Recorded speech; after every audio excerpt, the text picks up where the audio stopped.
Welcome, everyone, to the Sumer Sports Show. This is usually with Thomas Dimitrov and Eric Eager, but they're away at Radio Row in Las Vegas getting ready for the Super Bowl. So you have me instead, Tej Seth, here with two really awesome friends, two great coworkers here at Sumer Sports. First of all, Ben Brown, how are you doing today? I'm doing well. Yeah, we're grinding it out basically. So yeah, I know it's probably not like the most even of trades going from Eric and Thomas to us three, but I think we're gonna fill in admirably here for a little while. So we got to hit on all the Super Bowl preview points, and it'll be an entertaining show at least. So Hopefully, yeah, I think that it will be. But Sam, yeah, welcome to the show as well. Like, how are you doing? Thanks, Tej. Coming in off a great weekend of football, watching the Senior Bowl, couple other great matchups in some of the All-Star games, and ready for the big one.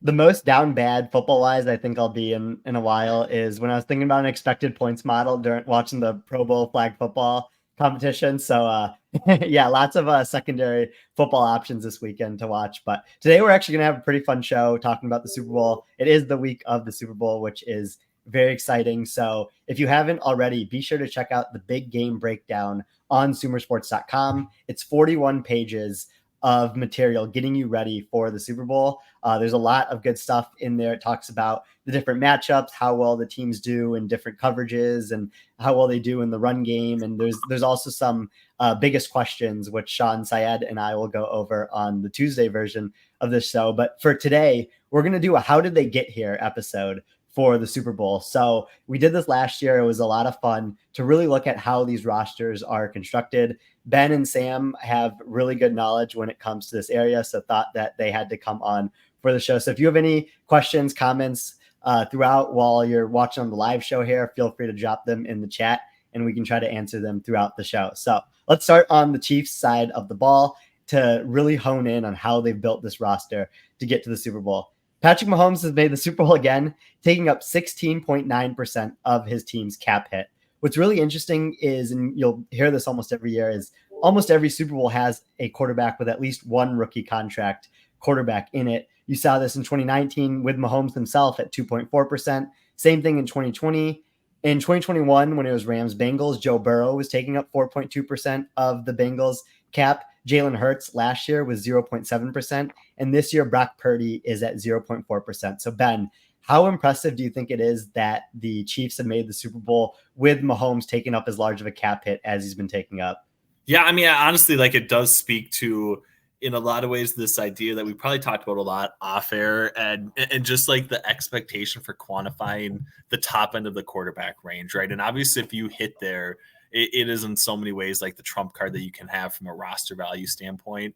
And to see Patrick Mahomes kind of honestly like continue to push out the range in which he is so much better than every other player, like I think that kind of speaks to what the Chiefs have been able to build around him. And in a lot of ways, this is very much kind of in an opposite or remade roster from what they had the last time they played the 49ers in the Super Bowl, when they were so, I would say, like more offensively structured, or had a lot more resources built up on that side of the football. So I think it's really, I would say, speaks to the long-term ability of Patrick Mahomes, the fact that they have now done this in multiple different ways and can kind of continue to be at the top of it. And the only real consistency outside of Mahomes and Kelsey and Andy Reid is really there's just that trio has kind of stuck together. So I'm not sure how much longer that is going to continue forward, but I think right now we are kind of in the midst of watching greatness in the dynasty very much being built before us.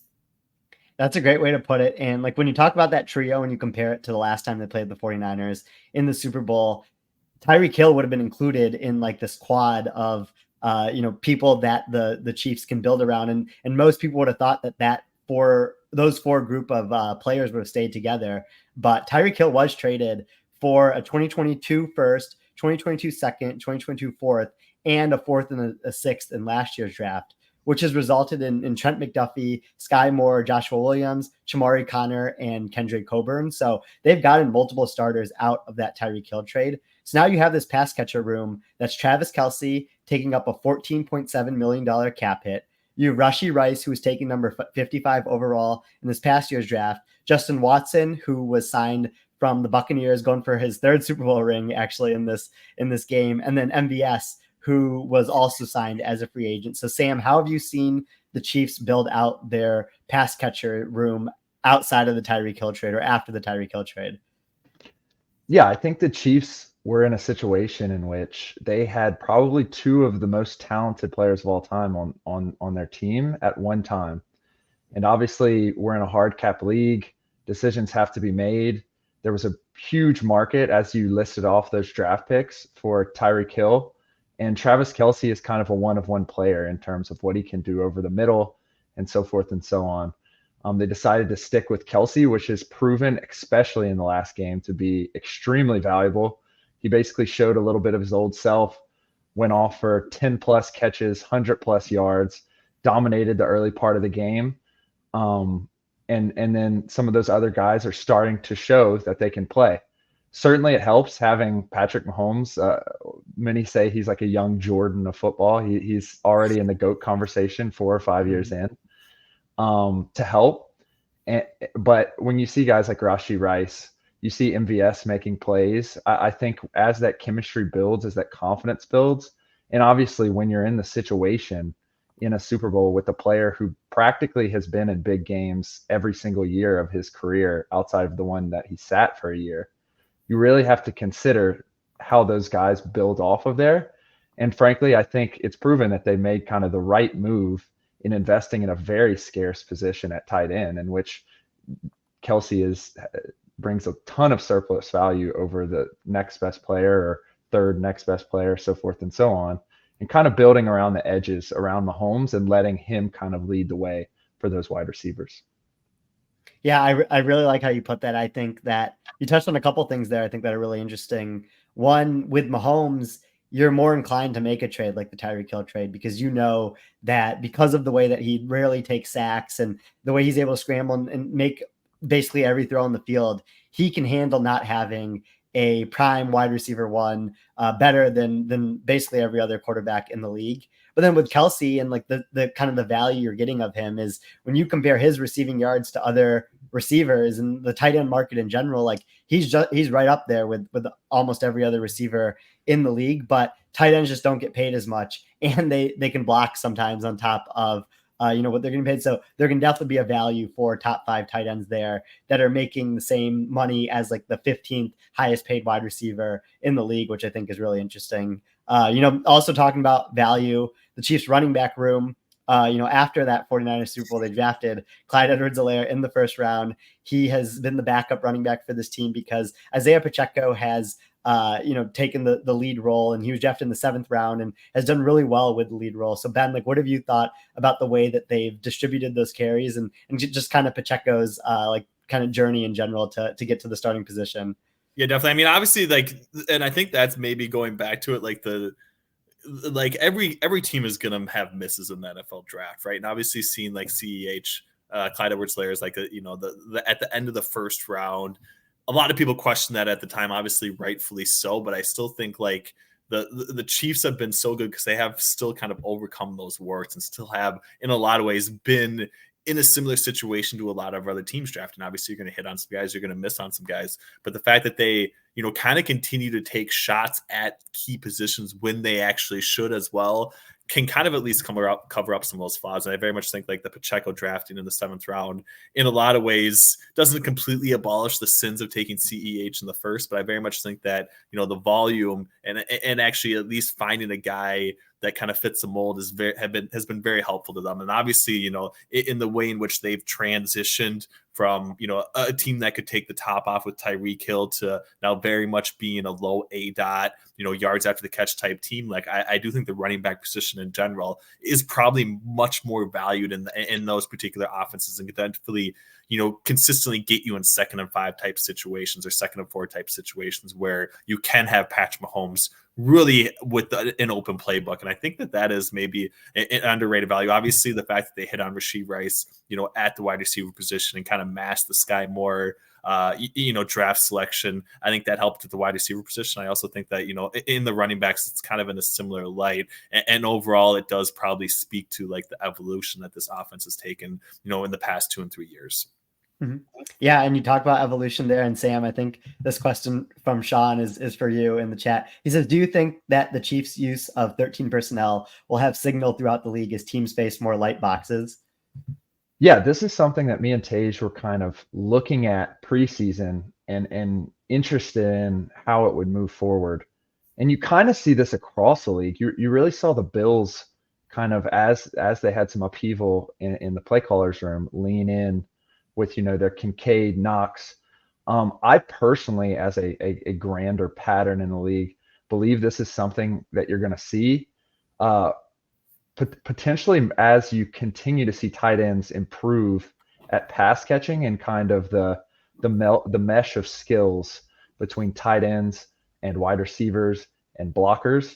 I think they can provide a ton of value. And I think I know someone mentioned Andy Reid being one of the best coaches of all time. I think you can say the same about Kyle Shanahan in this big matchup in the Super Bowl.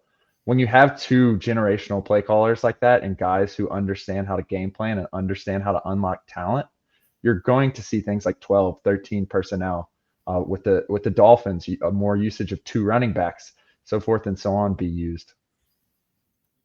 Yeah, that's a great point. I do agree with you, and that's something that we've talked about a lot for sure. So thanks for the question there. Let's move on to the Chiefs' offensive line here. Finishing up the last unit on their offense. So I think that it's pretty clear, and maybe they've even talked about this in press conferences, where after the Super Bowl against the Buccaneers, the Chiefs really vowed to Patrick Mahomes, to the organization, that they will never let Mahomes have to run around like that again in this type of game. They really came through on that promise. With some of the moves that they made, signing Joe Thuney from the Patriots to come to the Chiefs, which is for a $13.4 million cap hit this season, which is the fourth most on the team. They drafted Creed Humphrey in the second round in 2021, have nailed that pick, one of the best centers in the NFL. This past offseason, they brought in Jawan Taylor, who has a $5 million cap hit, which is the seventh most on the team. That's going to rise. And then have also had some depth at the offensive line position. Nick Algoretti stepped in when Thuney was injured in the playoff game against the Ravens and did fine. So, Ben, have you had some thoughts on how the Chiefs' offensive line has played in general and like how they've built out this room? Yeah, definitely. I mean, like in some ways, like the fundamental shift is the fact that they not necessarily are taking probably, I would say, as much time with Patrick Mahomes behind center, kind of in structure or whatever, right? It very much has been kind of this outer structure type play where they do kind of have and drive towards the high eight up or the high, kind of time to throw type situations. But I think overall, like, the Donovan Smith signing, relatively cheap against the cap, like those are the moves that I think shrewd franchises make. Obviously, really important position. Donovan Smith coming off injury, like definitely seemed like they kind of got him on a little bit of a discount. So I do think in some ways like that allows you to maybe open up the playbook or open up the checkbook for a guy like Joe Thuney, who, kind of at least command a high end left guard play. And then I think that kind of locks up basically, the most, not necessarily the most important part of your offensive line, but like very much like the left side with Creed Humphrey. And what you've already kind of gotten from him the past two seasons. So I like overall where they've been from the left side of things. And then obviously Trey Smith, has worked out, I would say relatively well at right guard. So to me, the Jawan Taylor thing has obviously been like the most pressing topic for the Chiefs are going to be from an offensive line standpoint. I do think in a lot of ways he's going to be the kind of the one piece that could be a hang up for the Chiefs offensively, and that could be the spot that the 49ers actually take advantage of. If that happens, that might be a spot where they didn't necessarily make the correct decision, but I think they have probably like 4 or 5 positions correctly and are very much, I would say, sound enough to win this game with what they have at the offensive line position. For sure. Yeah, I think the interior of their offensive line is something that they should feel really good about. Having both Creed Humphrey and Trey Smith at center and right guard, being 2021 draft picks that they've hit. And then Thuney, we say that there's premium positions and non-premium positions, but when you spend your draft picks on premium positions, they take corner, they take edge. Other than the running back pick, you can do stuff like you mentioned, like go out and pay Thuney a lot of money, even if he's playing left guard, because it just provides good players for your team and someone that can help Mahomes and the rest of the offense there. So I do really like that point. Let's move on to the Chiefs defense now as we finish them up before we get to the 49ers here. So on the defensive line level, I think that Chris Jones is the person to talk about here.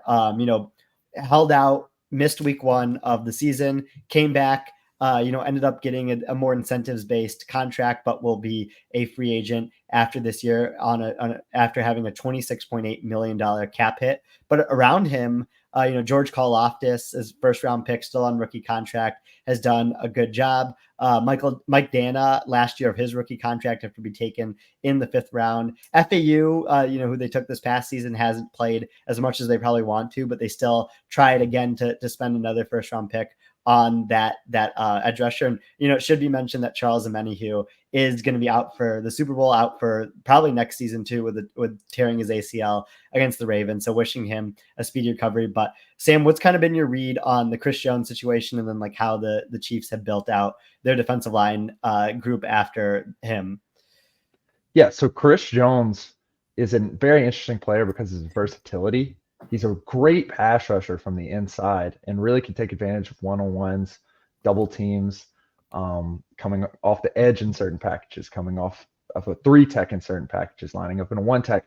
He really causes a lot of issues for offensive lines and thus for quarterbacks. Commenting on his contract structure, I think this year is going to be very interesting because he's one of the rare players who did hold out into the season, then had a fantastic season, dominant on a scale that, frankly, you could say he's in the top of his prime at this point, and probably, along with Aaron Donald, one of the best tackles in the league. I would like to comment on Karlaftis too, because this is kind of where the 49ers and the Chiefs kind of become like a mirror of each other, with this great, versatile defensive tackle in Chris Jones and Eric Armstead, who we'll get to later, and then Karlaftis, who is a young edge rusher, physical, big, great hands, can get into the backfield basically at will, and he's a really great player on a rookie contract that's able to contribute. And I think it'll be interesting to see how they balance Karlaftis and Jones in the future, given that Karlaftis is a little bit younger. Jones is obviously an interior defensive lineman coming from the inside a little bit more. It'll be interesting to see that balance. But while we can see in the Super Bowl, it's going to be fantastic to watch them battle San Francisco's offensive line. Yeah, for sure. That's a really good point to bring up with the age and how they're going to handle the contracts going forward. And yeah, I mean, I think and you talk about, and Eric Eager, who usually hosts the show, has brought this up, like, should the Chiefs have last offseason done with Chris Jones what they did with Tyreek Hill? And, I don't know necessarily, again, like what we talked about with Mahomes, where he can overcome like so much that you can count on him for fixing any shortcomings that happen at wide receiver. For Chris Jones, and like if the Chiefs traded him or let him walk or did any of those things, like I don't know if you would have been able to do that, because there's no set player on defense that could like really fill in the gap. And so, Sam, when you talk about his versatility, I think that basically hits on that. And then it makes the linebackers' jobs easier behind him as well. So you have Willie Gay, Nick Bolton, and Drew Tranquill. I think that Bolton has been, had an up and down start to his career after being selected in the draft. I think Drew Tranquill has had some pretty good moments as a free agent signing for the Chiefs. I know Sean Syed will be happy to hear that since he really likes that guy. But Ben, what have you thought about the way that the Chiefs linebackers have played this year?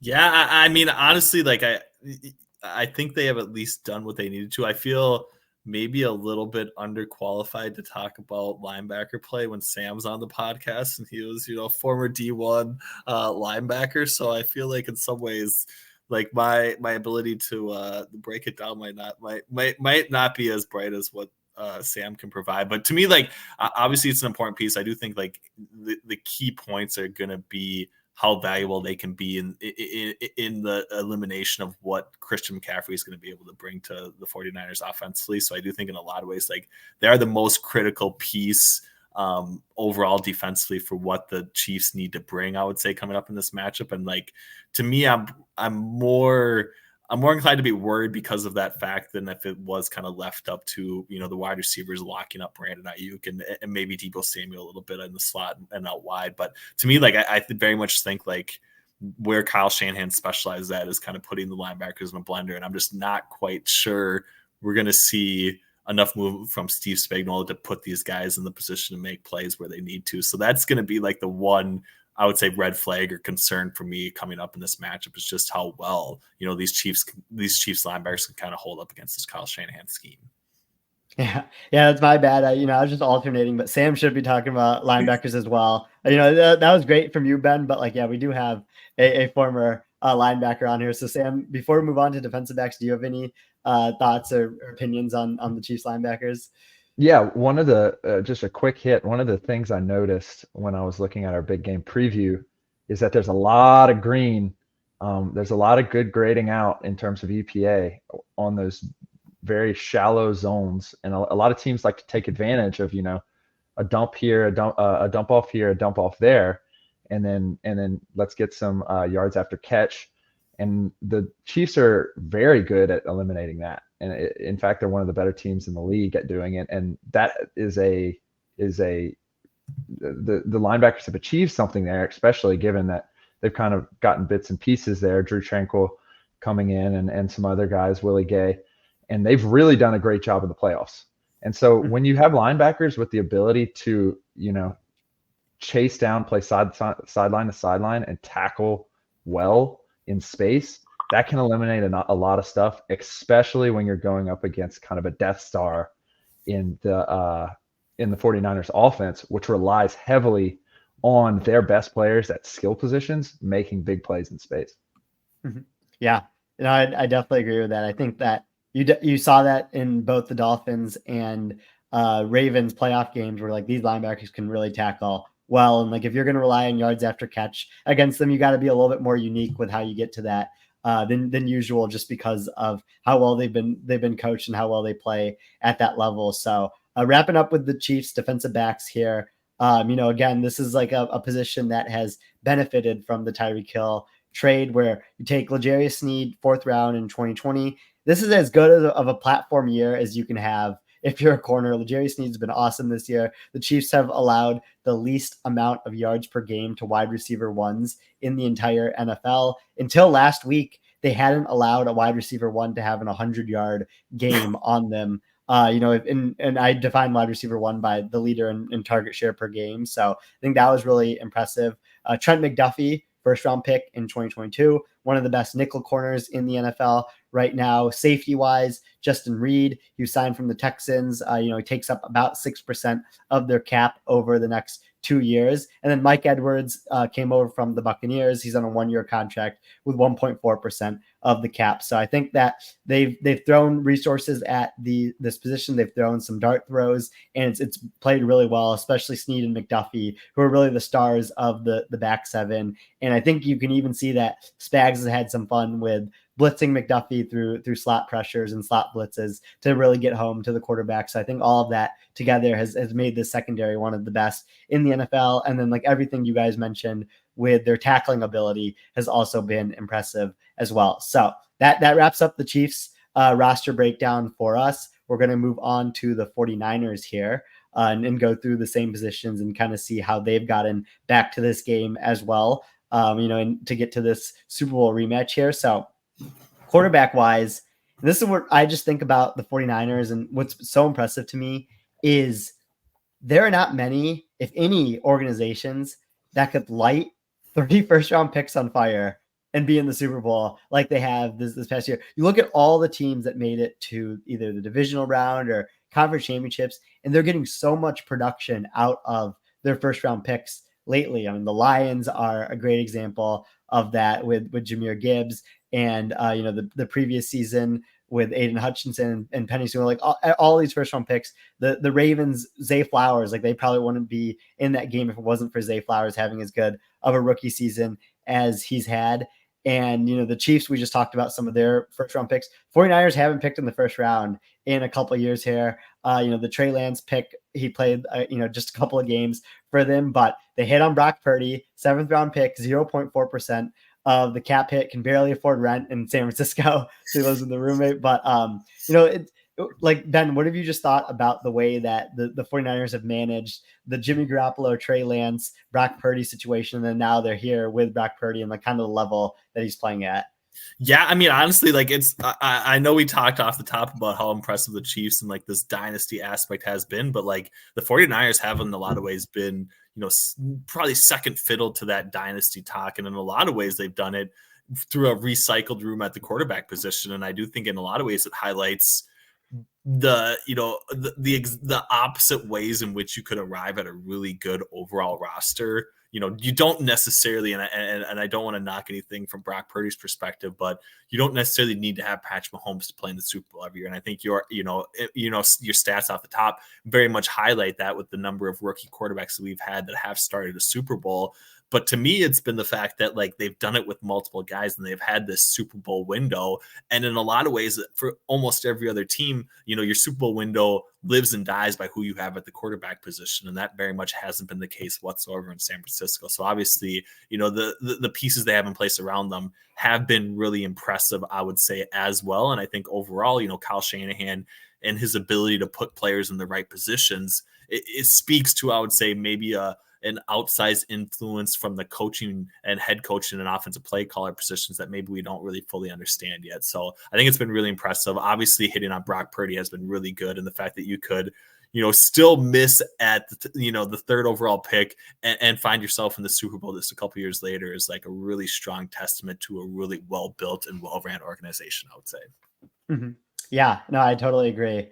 It is a testament to what they've been able to do to be able to get back to the Super Bowl with that happening. And Sam, I'm going to put you, I'll answer this question too. I'll give you a tough question here that we had in the chat. Ignoring cap hit, how high would you rank Brock Purdy for the next 5 years among quarterbacks?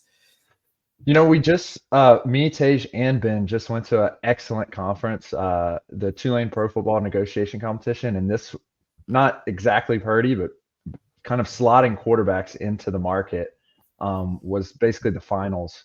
And so if you're looking at like the next 5 years, obviously I think Kyle Shanahan and the 49ers have found their guy in Purdy.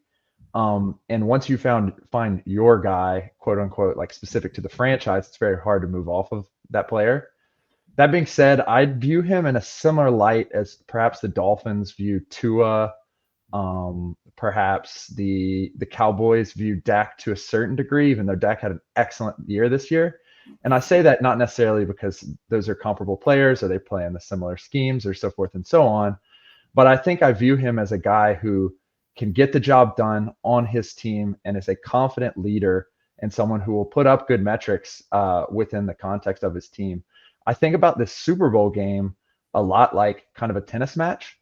And I think what the 49ers haven't had in the past is someone who can, hit the big winners in terms of tennis. They've had guys who you could kind of more expect to make the mistake that someone else could jump on and then end up winning a close game in the Super Bowl. Obviously, Purdy does kind of have some of those downside plays, a lot of turnover-worthy plays, but he also has that spark that can light something up and increase your chances of winning on a whim, much like his little scamper in the last game.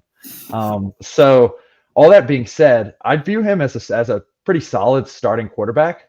I don't know if I would slot him in the market as a top of the market, resetting the market guy, unless something radically changes here in the next couple of years.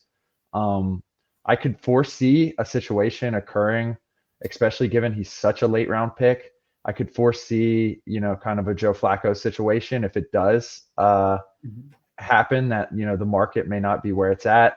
Maybe he resets the market after 1 or 2 big Super Bowl appearances in the following years. I could foresee something like that happening.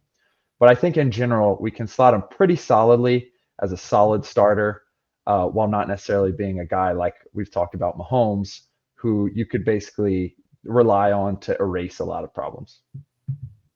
I do love the tennis analogy. That's a great way to put it. I think, and I've especially noticed this when Purdy was coming back against my Lions in the fourth quarter. Like, you can see the difference between him and Jimmy Garoppolo, who I think Garoppolo can still be a fine NFL quarterback, but you can just see, like you mentioned, Sam, the spark that he gives, the ability to scramble, to avoid sacks a little bit better than Jimmy G. And like when you're just giving your all-star pass catchers more opportunities to work with the ball, like that's going to be plus CV over the long run. Like, does it come at a cost where he may occasionally throw an interception or put the ball in harm's risk? And like, yeah, that does happen. But I think that the good outweighs the bad there for sure when it comes to Purdy. So I really like your answer there. Another really good question that we have in the chat here, talking about does anybody know how San Fran's cap looks going further? Can they keep Brandon Ayuk? So Eric Eager wrote in the big game breakdown that we have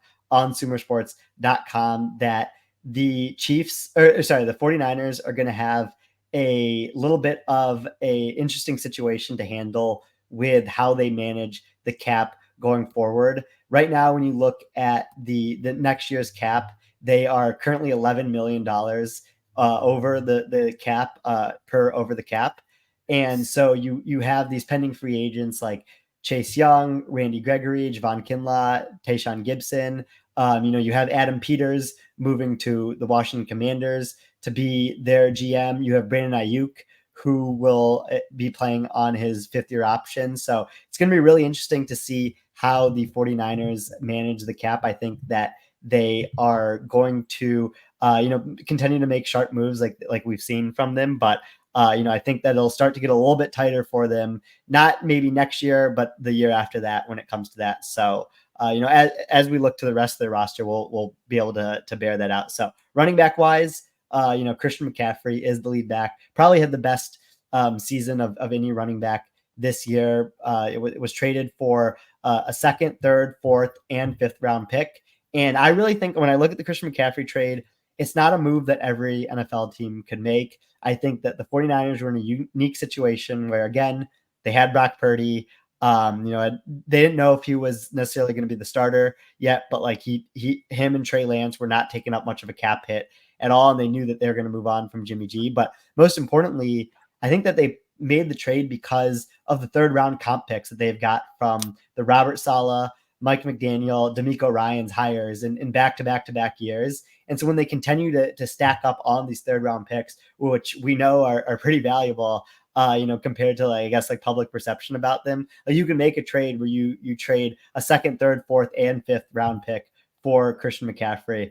And then on top of that, they also traded Jeff Wilson to the Dolphins for a fifth round pick, and they have Kyle Juszczyk as the highest paid fullback in the NFL. So Ben, what have you thought about how Christian McCaffrey has really changed this 49ers offense and like what his receiving ability does to overcome the draft picks and the contract that was traded for him? Yeah, definitely. I mean, like kind of like you said, like this was in a lot of ways like a luxury play, but it works out really well, for kind of like the Kyle Shanahan led offense, basically. So to me, like I know there was like definitely some pushback initially, but kind of like you said, like the way in which they arrived at getting those selections probably shouldn't influence your overall decision making, but it can lead to, an excess amount of picks that, unfortunately, if you have a really talented roster, which the 49ers very much do, like there are going to be guys towards the end of the draft that get cut every single year, whether they do get drafted or signed.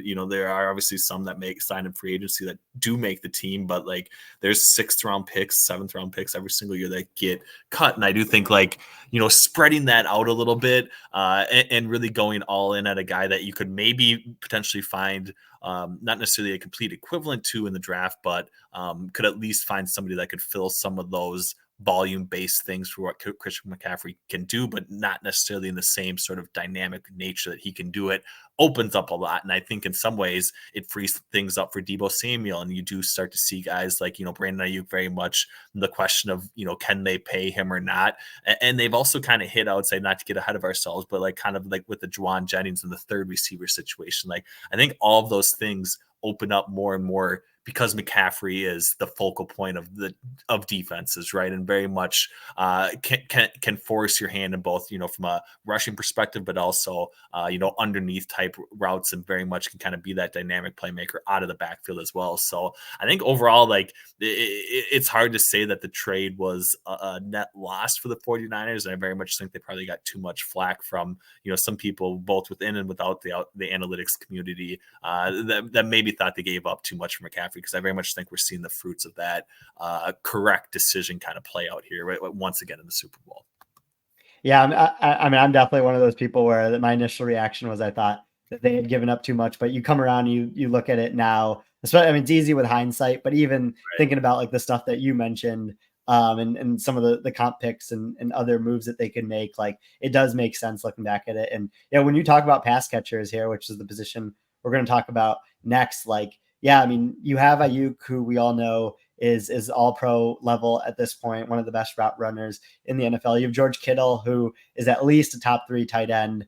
You can debate exactly where he slots in there, but $9.5 million cap hit this year. He has 2 void years at the end of his contract. So that's like another way of seeing how the 49ers kind of put a lot into this roster. They were able to prorate out some of his signing bonus, some of his guaranteed money to make sure that he was in a good position cap wise, while he still gets his cash. Deebo Samuel's the same way, $8.7 million cap hit, has 2 void years on his contract. And then Juwan Jennings, like practice squad in 2020 when he was drafted, has worked his way up where like he is like the third receiver on this team, but 5th receiving option or 6th, depending on how you see use check. And like, I think that's been really impressive. So like Sam, have you talked about Death Star earlier? Like, does this feel like a Death Star to you with all the options that the 49ers have? Yeah, I'm gonna play to kind of both sides of myself, the analytics geek and the film geek here.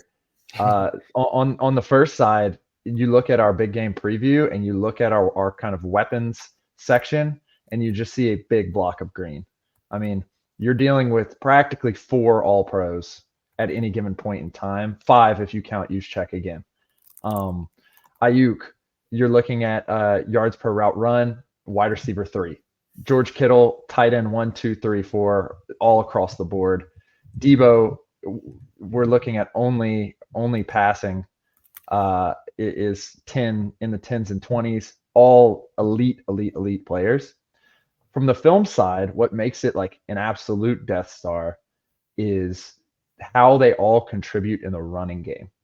George Kittle is one of the most aggressive, technically sound Iowa guy tight ends who can really, push guys 5-10 yards up the field at any given point in time. Brandon Ayuk is a dog at that wide receiver position in the way that he can block. Deebo Samuel, not only can he catch the ball, but he's also a weapon, frankly, unlike we've seen in the past 2-3 years in the backfield, making guys slip off of tackles, outrunning guys, finding the edge, so forth and so on. Really, really dynamic. And obviously McCaffrey and Juszczyk, who are the more traditional backs, but Juszczyk also is functionally an H-back or a tight end in many sets, to the earlier point about 13 personnel.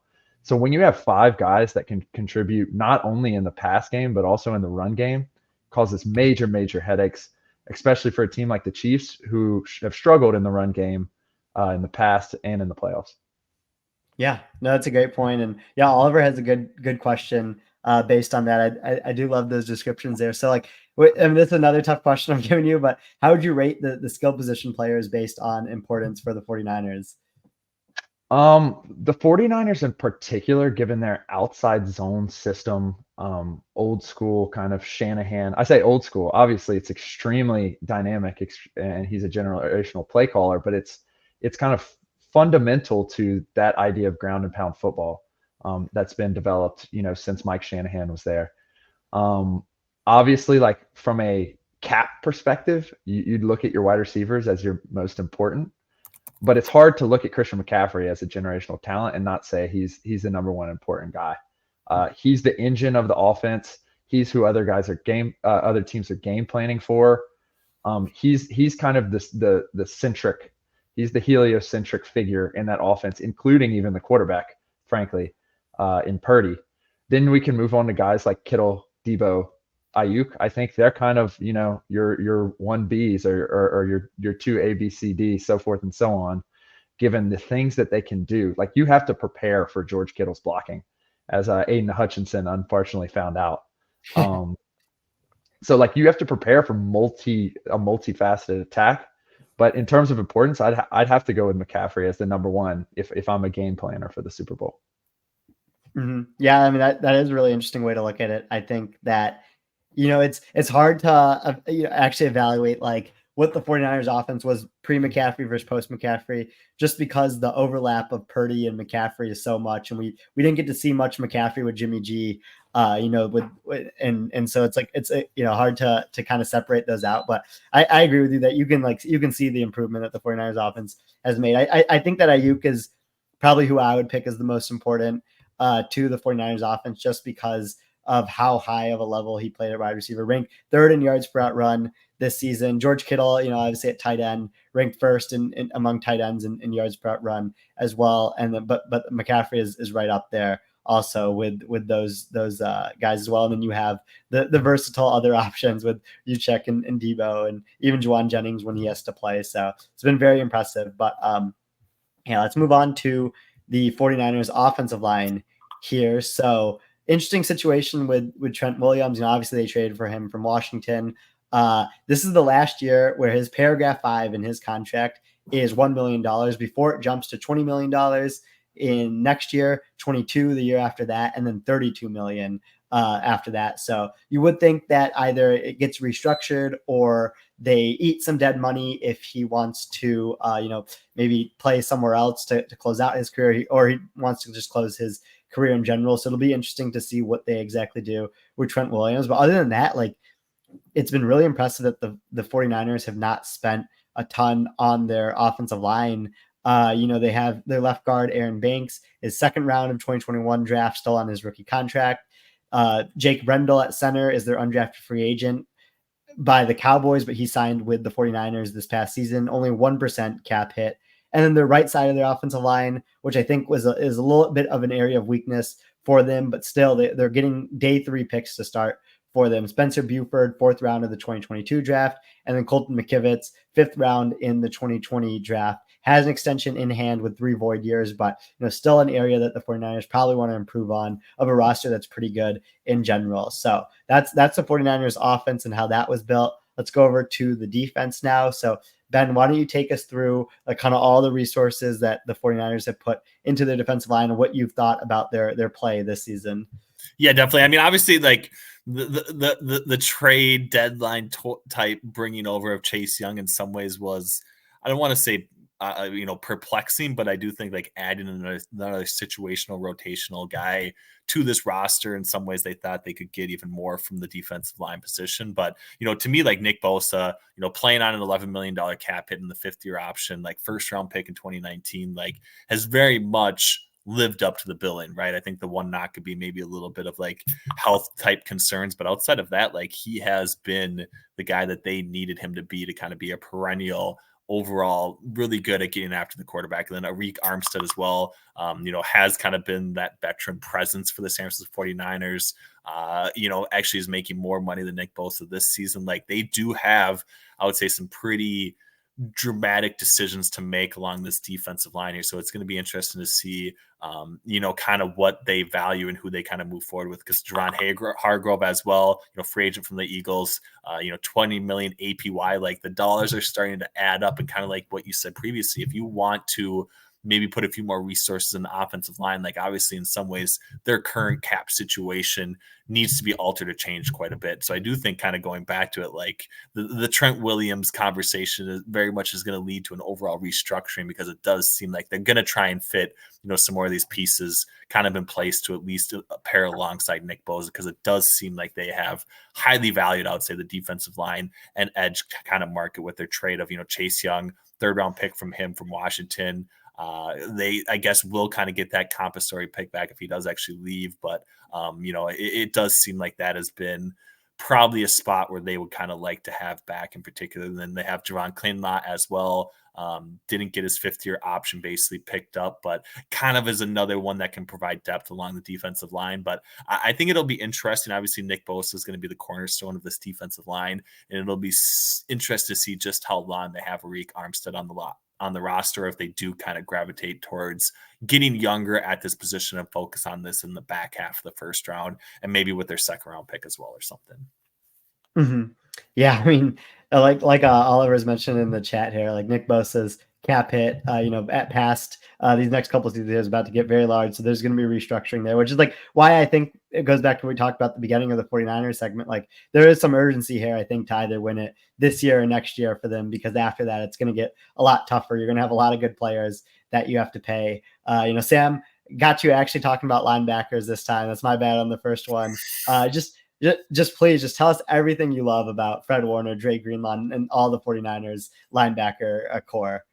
Yeah, so first things first, as a former linebacker, I have a running gag of being frightened and saying this is a nightmare of watching Trent Williams pull on the edge and just flatline guys. Penei Sewell is another guy who just has if anyone sends me a tweet and it is Trent Williams or Penei Sewell or any other offensive lineman just running free on the edge, smoking dudes, I will retweet it immediately. So moving on from the fear of the linebackers to the joy of the linebacker game, Fred Warner is generational. I mean, he's a guy who can take wide receivers out of games. He's a guy who can cover the middle of the field. He's a guy who's a great tackler. I can't wait to see this matchup, given that the Chiefs haven't invested a ton in their wide receiver room, and obviously you have Kelsey, who is generational, but we've seen him have a quote a Kelsey up and down year, which obviously is better than a lot of teams would take an up and down Kelsey year. Obviously, Laporta had a great game against this linebacker room, DB room with the Lions, and the Lions more generally in the first round did extremely well. But I think Fred Warner is going to be an X factor in this game.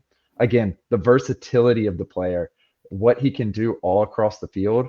Typically, you wouldn't invest in an off-ball linebacker, and I think Fred Warner probably is someone that the 49ers will continue to invest in and maybe move around money in some of these other big contracts to keep, just because of his ability to kind of almost be like a one backer who can dominate on many fronts of the defense, whether that's in pass coverage, whether that's at the line of scrimmage, or any other way. One backer is a great term to use, and you touched on a key point that I thought that's worth mentioning.